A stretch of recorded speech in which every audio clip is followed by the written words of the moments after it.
everybody.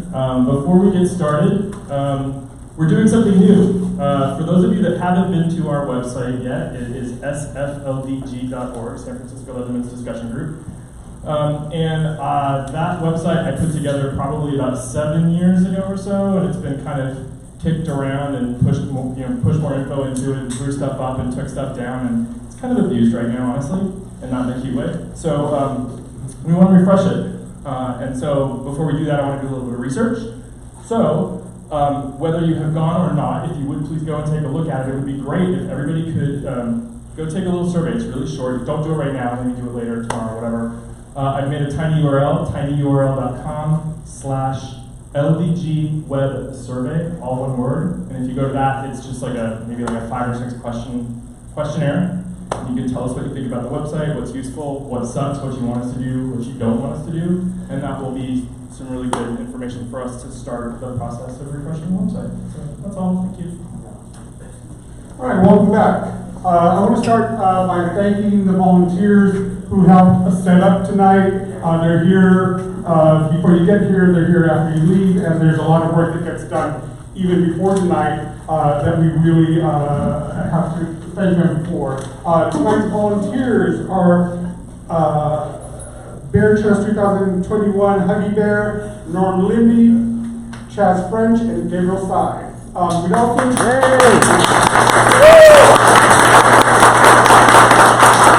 we would also like to thank Mr. S for their generous support. Please support the businesses that support your community. And we'd like to thank Catalyst for hosting us.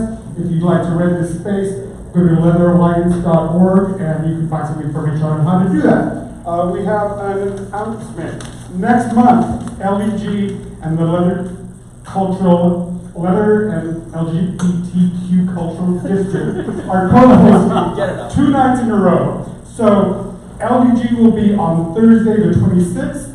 Here, it's make your own dildo with square pegs. And the night before is the LCD, the Leather LGBTQ Cultural District. And I'm going to turn it over to Bob to tell you a little bit more about that. Hi, I'm Bob Goldfarb. I'm the president of the Leather and LGBTQ Cultural District.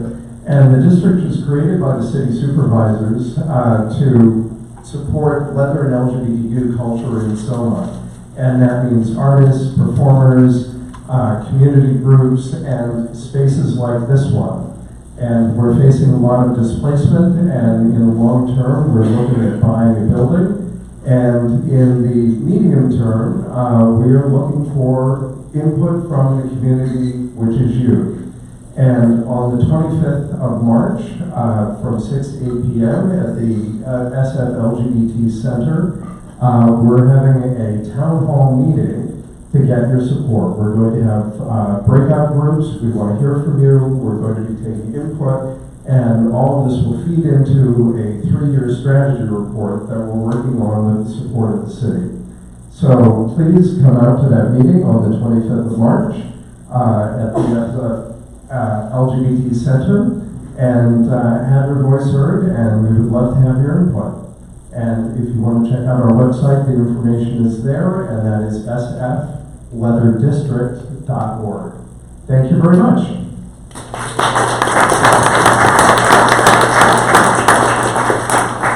Hi everyone, my name is Rajat. I'm also on the board of LDG. I'm co-director of programs with Donal, and I wanted to tell you that all these programs that we do for you cost us money. Volunteers, of course, help us, but it also there are some expenses associated. So there are a couple people in the back of the room who are going to ask for your donations. Please give what you can. Your presence is more important than your money. But if you don't happen to give money today, feel free to go to our website, sfldg.org, and donate online. Another way you can support us is by, if you shop on Amazon, and you can shop on Amazon, you can go to Amazon Smile and choose the San Francisco Leathermen's Discussion Group and make us the beneficiary of your purchases there. So thanks so much for supporting us and coming out tonight. We appreciate your presence. And lastly, thank you. If you're interested in helping and learning how this well-oiled machinery works, please see one of us after the program or go to sfldg.org. There you can sign up for the newsletter or volunteer list, look at past programs, look at future programs, and then post comments. All right, thank you. And now back to you. Thank you very much. Is this on? Yes. Okay. It just sounds different than it did before. Probably better. I hope so. Anyway, so let's pick up with questions from the audience. I feel like we're missing people. Anyone wants to come? You moved. Oh, that's what's happening. I double checked everyone is back in the book. Did you? We're good to go. We have a question over here. Question over there. Cool. Hello. Hello. So, first of all, I just appreciate everything you've said so far. So, I'm trans, and as a man who has sex with men, I feel like that's a part of the community that we don't get to see a lot of or hear a lot of. And, so the majority of my experiences, have that with people that I didn't know, and also who had never had sex with someone like me. Probably 98% of the people I've ever had sex with have never had sex with a trans guy. So I'm curious if you have had the honor and privilege and other guys on that topic. Do you want me to repeat the question? Yes, if you could please. Okay, so our guest over here is a trans man, and would like to know, I'm condensing what you said here, and would like to know if you've ever had the pleasure and the privilege of having sex with having sex trans with people. Yes, I have. And it's, so, I had a, I don't know if I should say this. I sort of had a moment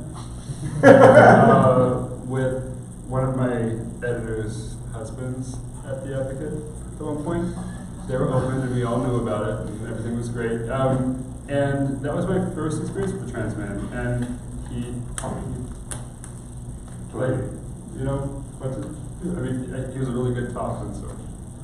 And part of that was about visibility and Yeah, I guess, do you have, what did you learn about yourself in that experience, and what were maybe some preconceived notions you had that maybe were dispelled in that experience? I don't know if I had too many preconceived notions. I trans men are men. I'm attracted to men, so I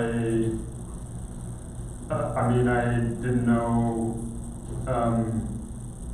how if I had to say something particular or I asked him what's the proper first question to ask for someone who's never had sex with a trans man before, and he said, well, say that what you think about him, and he said every trans man calls parts differently, and so just ask him. I asked him, okay, so what do I call your parts? And he gave me his words, and I used his words, and we had a great time. So, yeah.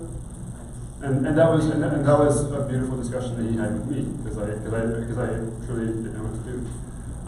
Granted, it was a little bit easier for us because I'm a bottom, he's a top.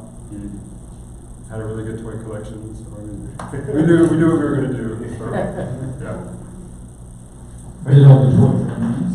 I'm sorry? Did all the toys have names too? did the toys have names? Well, we could get them. Very good. I was expecting there to be more things going on. All right, I'll ask a question. Sure. So it's another kind of interviewee type one. Where do you see yourself? If you were a candy bar, which one would you be? So what's? Obviously you're writing the book. Yes. What are your ambitions in career and in kink and sex, insofar as those overlap?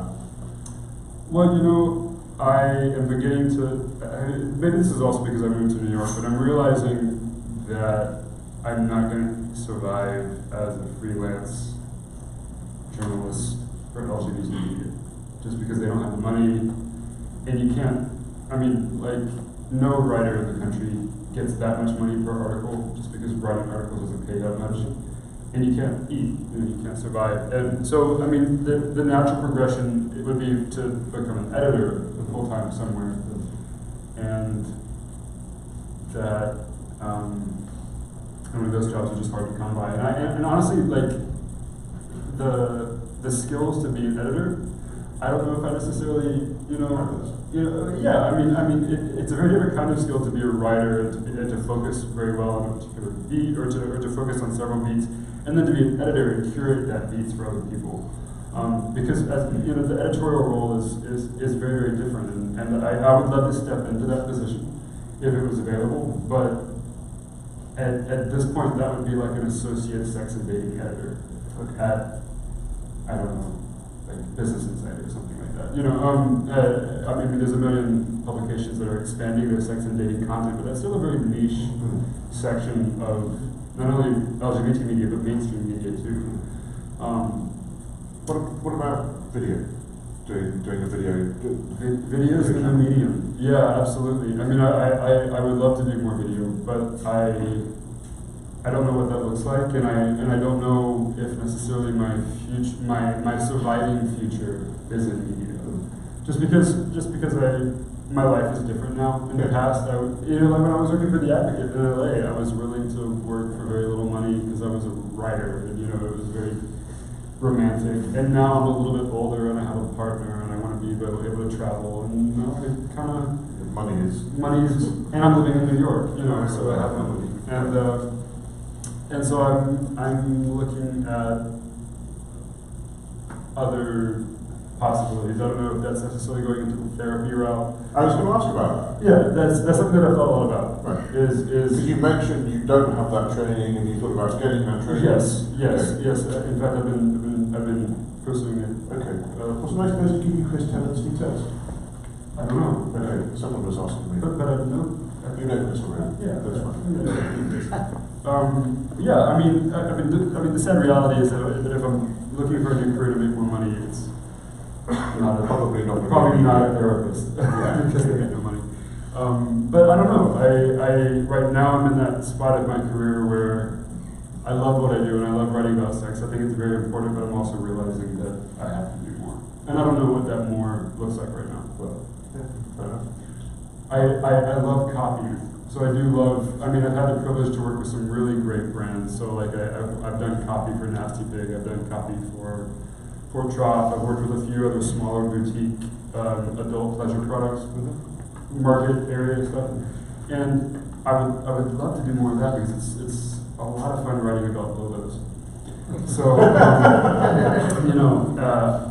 if I could survive writing about sex toys all day, 100% sign me up. Okay. So if anybody needs someone to write about Lolos, please let me know. Next question's coming right here, back center. So you write an advice column, and do you see yourself as an influencer?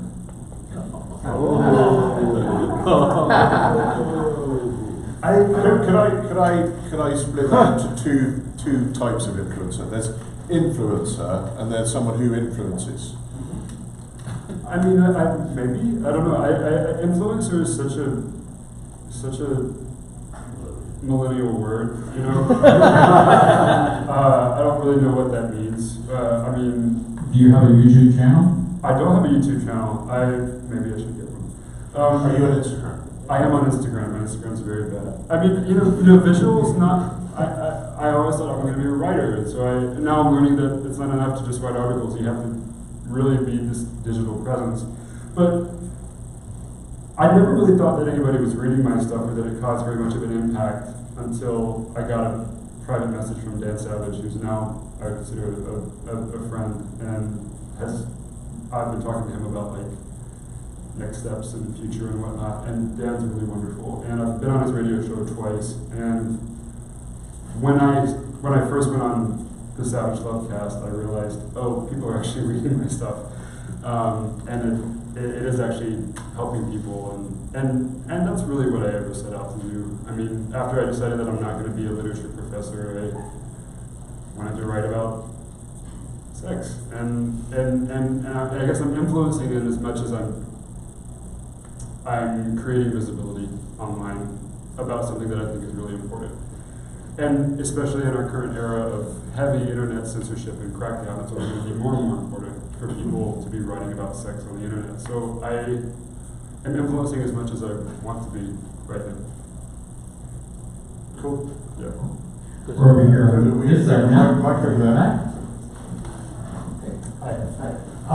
You mentioned that there's an article that you wish that you didn't write. Yes. Is there an article that you wrote that you're like, yes, I'm super proud of this, and I think this is going to be the pinnacle of what I've written so far? There's been a few. Anytime anybody ever asks me to write about Nightlife, I love it so much that I almost want to make it like a new priority of my writing. So I interviewed the organizers of the Black Party last year because they said it was going to be the very last Black Party.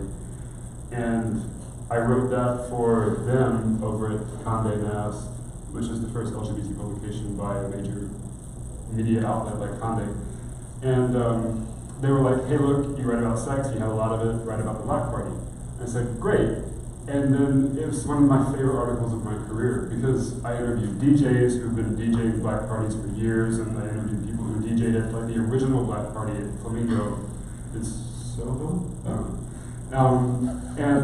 And it was one of the best, I'd say one of the best articles I've ever written. And I recently wrote another Nightlife piece about the Cock in New York City called The Last Filthy Gay Bar in New York, which is what it is.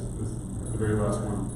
And I would love to write more pieces about nightlife and the spaces that gay and queer people find their identities in, and that mean so much to our community. And I feel like that's an area of media that isn't heavily covered, you know. And I mean, there's at least in New York, there is no nightlife museum.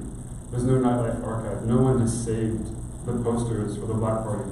So there's just a massive amount of history that is being lost, I guess. And I may not be necessarily the person to write about it, but I'd love to contribute to its preservation.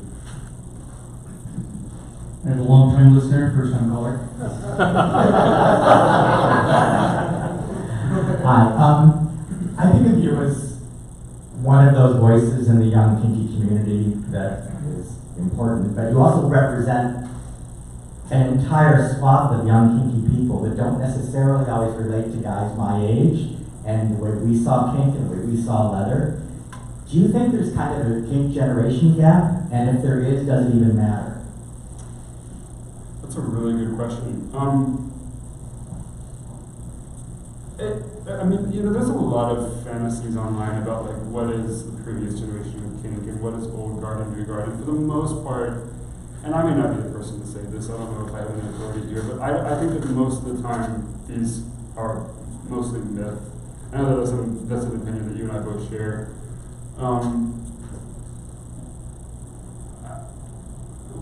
Granted, the spaces where we find and discover kink are very different now from just a few years ago. I mean, the internet is an incredibly new phenomenon that we don't even really know what all it can do yet. We thought it was going to be this free and democratic thing, and only now are we realizing that it's this heavily censored, manipulative tool. So, you know, I mean, kink exists online now for so many people as increasing spaces are shuttered and closed and gentrified, and so where we experience kink is very different. But the beauty of discovering something that's intense and taboo and fulfilling and defining, that's all the same. I mean, you know, I feel that there's not as much of a gap between people of different generations in kink as we sometimes like to tell ourselves that there is. I think living proof.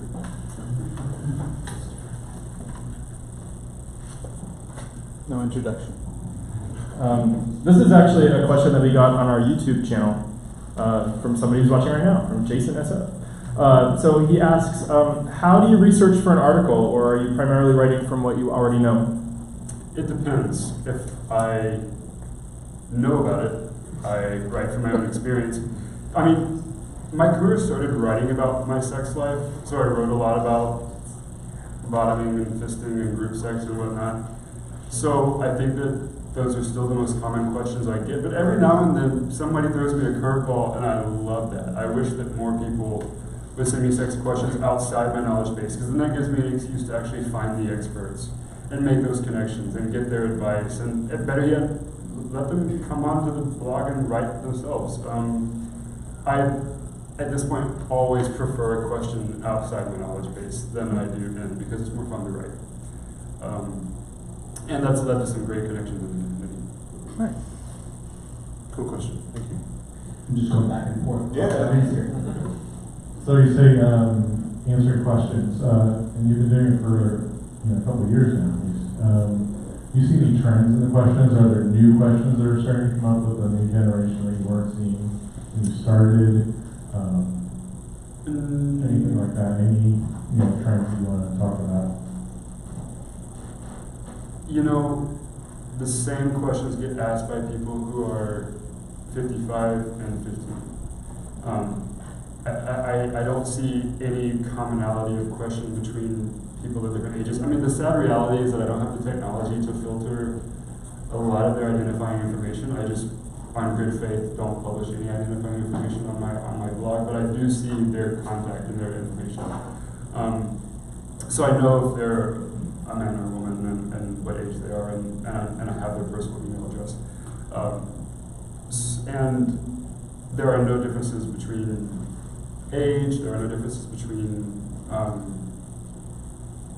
men and women. Men and women both ask the same questions. The only difference between now and a few years ago is I am getting more questions about hetero-identified relationships. And I'm like amazed, like, how did you find my blog? But they do. And like I have questions in my inbox from I'm assuming a woman who identifies with she, her pronouns, about her husband and help in their marriage. And I'm like, okay, I'll give my best shot, but I'm not in any way an authority in this particular area. But I'm really honored that they're asking. Is that a question about relationship, emotional issues, or sex? It is about sex. Okay. Yeah. And there are also questions in my inbox that I don't yet know how to answer. Right. So they do sit there. Yeah. I don't give anybody a timeline by which questions are answered. Perhaps I should. But, somebody, I have a question in my inbox from a guy saying, I've struggled with crystal meth, how do I get sober? And I'm like, well, buddy, I'm still answering that question for myself too. But, so I don't know if I can fully answer that question yet. Yeah. So, yeah.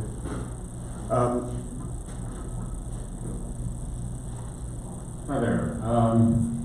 I do a lot of mentoring and enjoy playing with kinky guys who are pretty new. And one of the questions I often ask is, what are your interests in kink? And a common response is, I don't know. Do you have any advice to a new or inexperienced person who knows they're kinky but who might not know what they like? yes. And I would just say that if they were sitting in front of me, I would just say you don't have to know. Also, identities evolve. Labels are tools, not cages. And that's something that I tell everybody.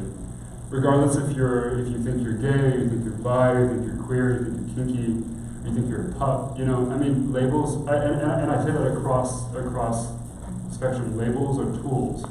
They're not cages. They're not boxes you have to fit yourself into. So you can try them on for size and play with them, and then discard them. You're not required to be siloed into this lifestyle forever. You're allowed to be kinky for a while and then not be kinky. You're allowed to be. I identified as a pup for the first X number of years, and I'm definitely no longer a pup. So I would just tell them to acknowledge. And there's no way that you can teach somebody this when they're new. You can't. You can say this all day long, but they just have to. Someone has to eventually realize the flexibility and fluidity of these identities, and that's going to just come with time. I would just say, be careful. Find a few small handful of people you can trust, and you will get hurt, and you will meet cruel people, and you'll also meet some of the most beautiful, most life-fulfilling people in the world. That's the journey, Trust your gut. That's all I'd say.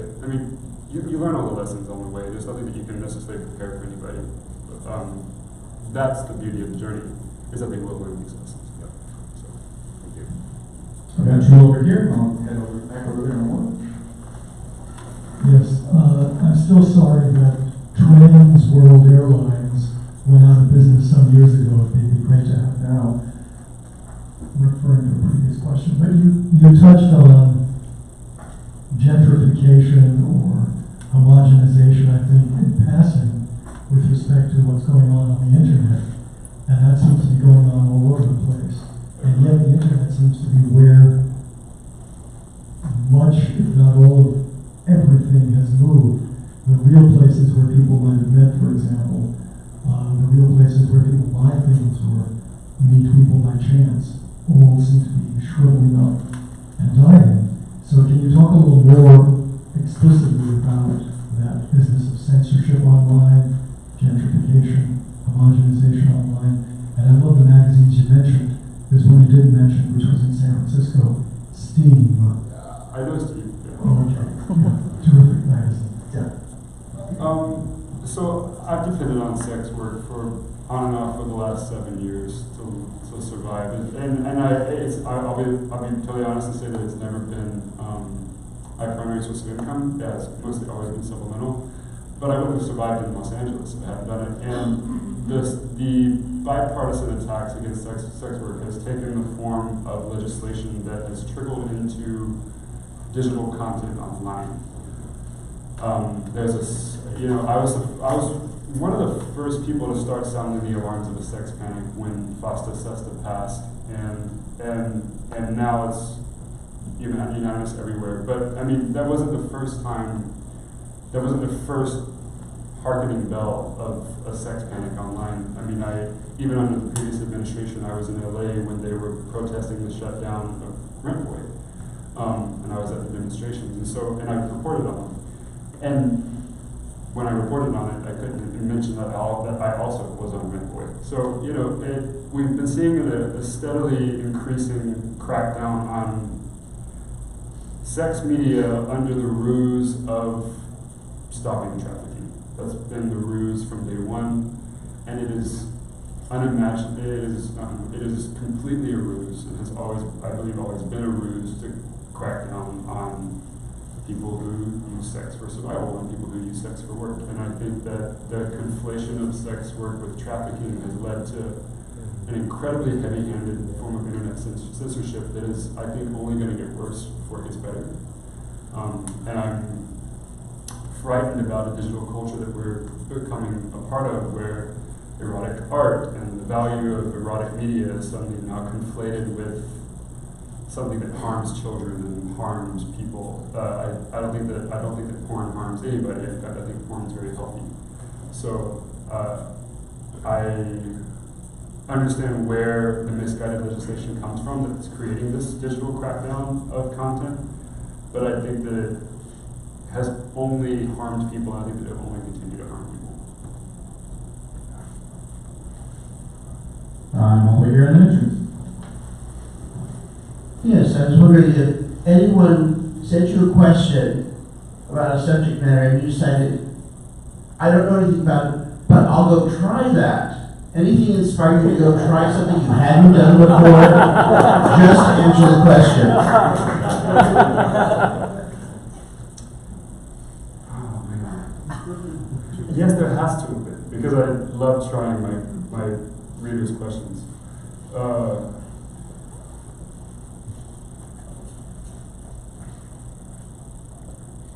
Off the top of my head, no. But there was a time when I was researching for The Advocate an article on Pissplay, and I didn't know anything about it. But I thought, well, for research, I guess I have to learn everything there is to know about Pissplay. And it ended up being a great article because now it's something that I really enjoy. So research often leads way to great new things. Yeah. Hi. Another question from online. It's got a good question, same one.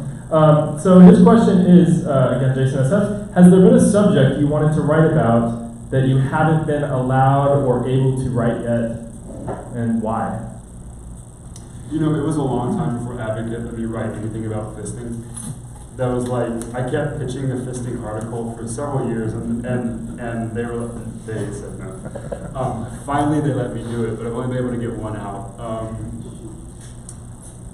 And I feel like I've been pretty I don't want to say unbridled, I don't know what the word is. I feel like I've been given a lot of freedom by my editors. By the way, just for all the editors who are watching this, I've worked with some of the best editors in the business. I have wonderful relationships with everybody who's ever published my work, and so I can only sing the praises of the editors at Out Magazine and Vice and Advocate, especially Advocate, because they gave me my big break.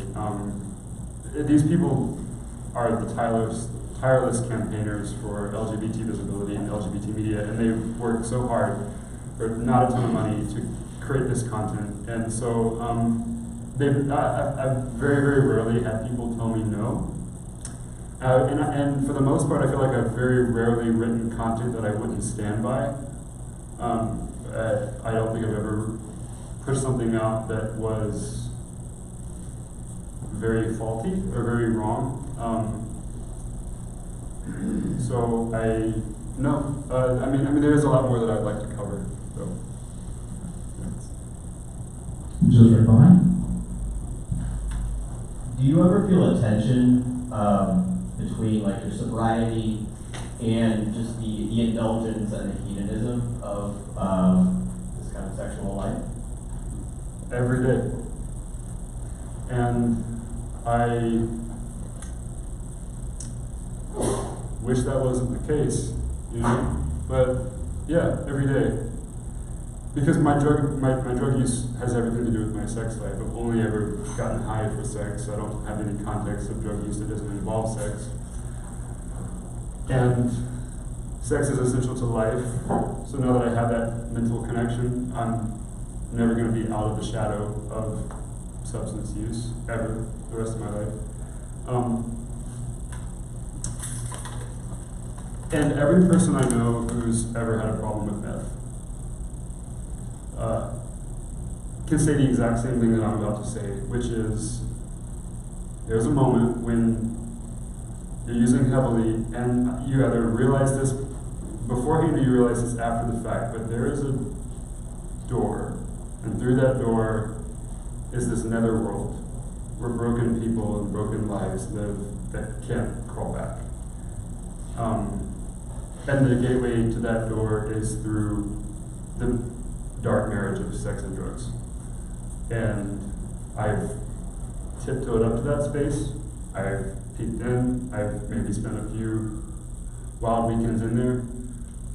And I've so thankfully always been able to climb back out before it's too late. And I know a growing and growing list of people who are stuck on the very other side of this margin that I can't save and can't help. And they're just like me. They just happen to spend a little bit more time in that space.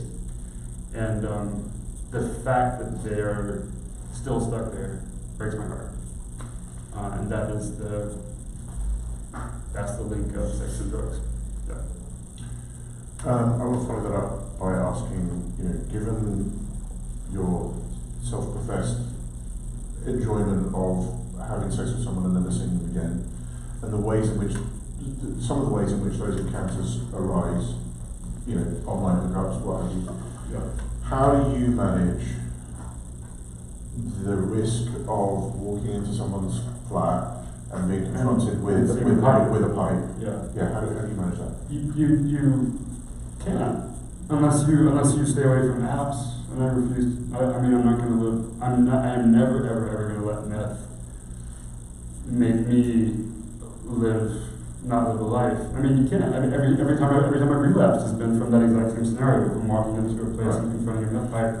But as much as you can't ever guarantee walking into a stranger's flat isn't going to present you with that, because there are plenty of people that will say, "Don't worry, there's nothing here," and when there is, do you do things like say, state that you're either in recovery or on your profile? Yeah. Do you make sure you have that in the conversation you have with people? Do you do those things? Yes, almost always. You have to. Otherwise, because it's New York, everybody's going to be using it. If you don't ask, ahead of time.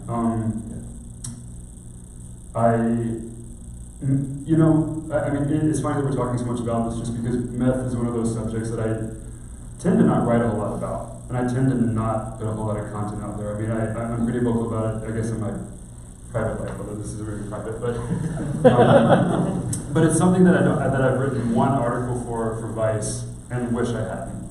So it's not something that I've ever been asked to write a whole lot about. It's nothing that I've ever really pitched. Just because the general rule of writing is that you need some distance from something very, very difficult to be able to write about it authoritatively. And I don't have the distance. I mean, I don't know anybody who ever is outside. I don't know anybody who's ever struggled with meth that ever feels outside the window of risk of meth, because it's always on your shoulder. And so I don't know what that distance even looks like.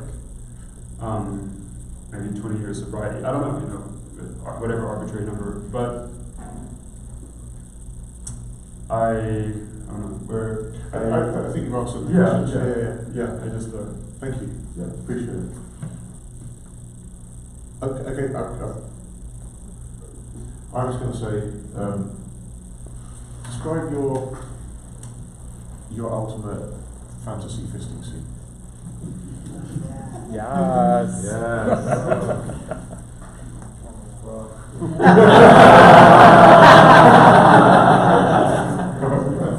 Well, ultimate fantasy fisting scene? Or demonstrate.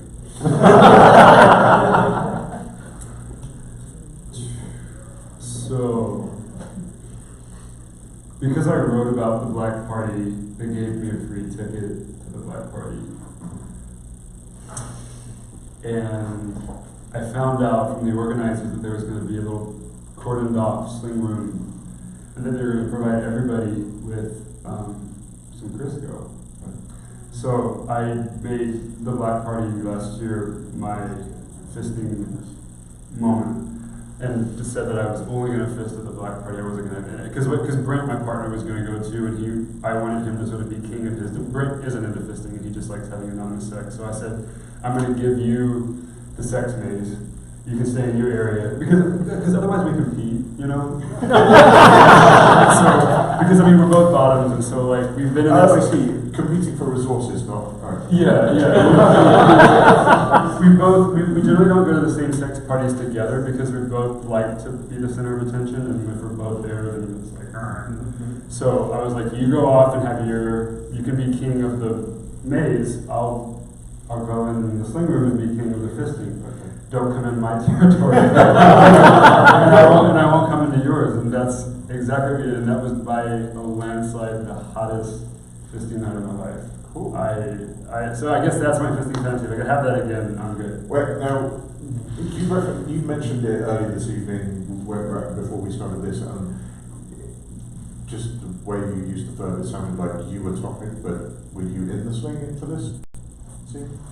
Oh, yeah. I mean, you talked about being a bottom, so on one hand I thought that, but based on the way you described it before, I wasn't sure. I mean, most fisters, at least in my experience, are pretty versatile. Yeah.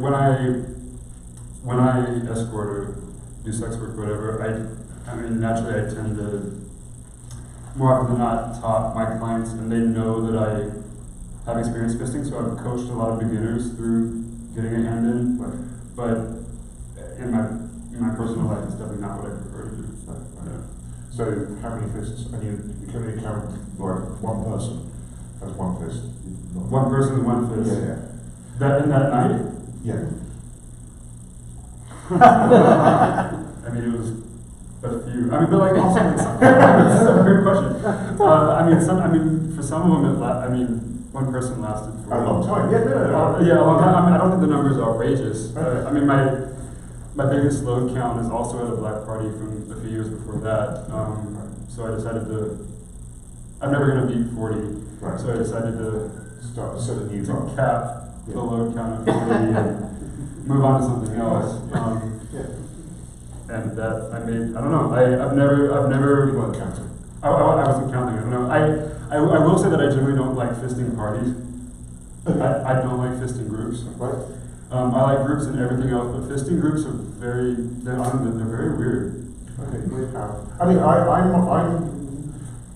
think there's such an intense thing with fisting that you don't always want the room to be full of other people. You don't, yeah, because it's the most intimate and beautiful connection with you and his eyes and his ear, And then there's like two guys over here talking about like what they're doing this weekend, and I can't do that. I can't have like all these people milling around. Like, it has to be one-on-one with them. So apart from the violence. Apart from the black party. Yeah. It was dark enough where you could pretend. Okay, it was just you. Oh no. I wasn't. No. I'm not going to ask you anything embarrassing. No. You just said you and your partner are both bottoms. At least you're primarily identified that way. I know dozens of bottom couples, and yet you hear all the time, how could it possibly work with two bottoms? And yet, some of the best relationships I know are two bottoms. Can you talk to that a little bit? Brent, I mean, I don't know, Brent is my world entire.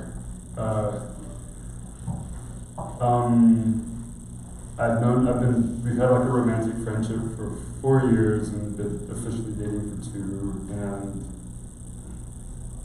I don't think I'd ever really want to date a top at this point, just because that, at least, and this is just me personally, that sort of creates like a script of behavior, you know? I mean, I do primarily identify as a bottom, and so the rule is that I should be looking for a top to date a top, and then the roles are assigned, you know? We're sort of fixed. And with Brent, there's no pressure to ever have sex with him, and I never have to. Sex can be lackluster. It can kind of suck. Like, one of us can like begrudgingly top if the other one's horny, but there's no pressure to make it the best sex in the world, and that's not ever the foundation of our relationship. I date him because I know that he chooses the thrill of freedom over me. And I do the same. The last thing I ever want to do is to inhibit his life. And the last thing he ever wants to do is inhibit mine. And if in 10 years from now if we change that, great, but in 10 years from now, I don't want him to ever be able to say, gosh, I wish I had done more. I want him to say, God, I had a crazy fucking sex life, and this guy was with me through it. People ask us all the time how it works out, and every time I tell people that we're two bottoms, they're like, oh, how does that work? And I'm like, well, we're open, we're poly, and that's it. Like, 90% of our sex happens with other people. But he's my, I don't know, this is sort of embarrassing, but I call him, he's my airplane buddy. And what I mean by that is if the world was on fire and there was a giant explosion and I had an airplane and I could save 5 people, he's the first one I pick. So, yeah.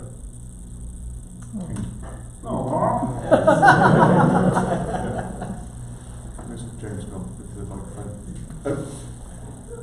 Are there any other questions? We have a few minutes left of one here.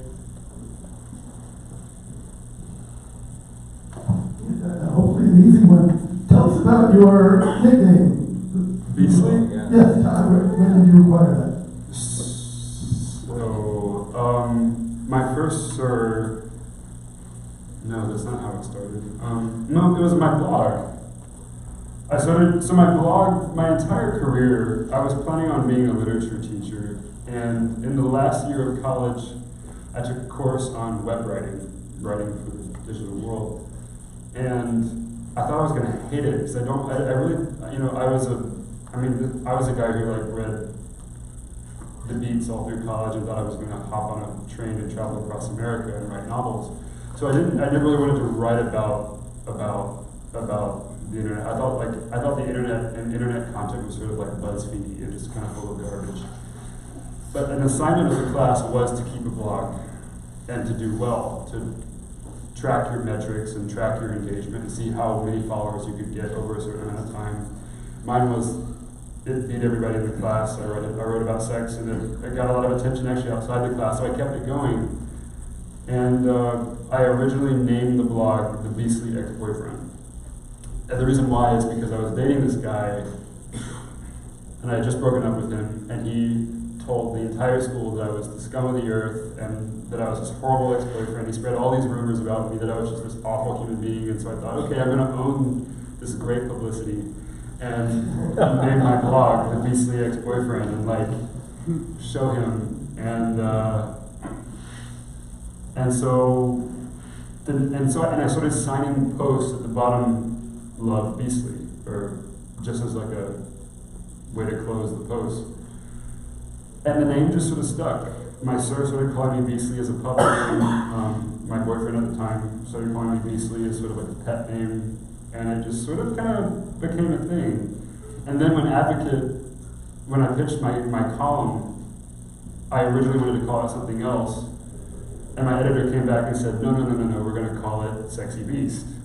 And to this day, the URL for my column is advocate.com/sexybeast. So Beast became the branding name of my entire brand, so to speak. So, and it's still my nickname. I answer to Beastly just as much as my regular name, if not more. So.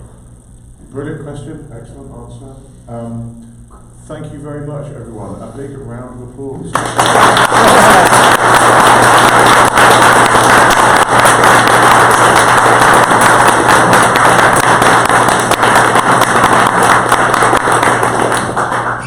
So, next month we are spoiled rotten to have Scott from Square Peg teaching us how to make our own dildo. Thursday, March 25th. Thank you. On Thursday, not Wednesday, March 26th. So keep that in mind. Do not turn up here next month on a Wednesday. If you could grab the chair you're sitting in, and if there's an empty one next to you, grab that one too. Take it to the back of the room where they will be stacked by our lovely volunteers. And thank you so much for coming.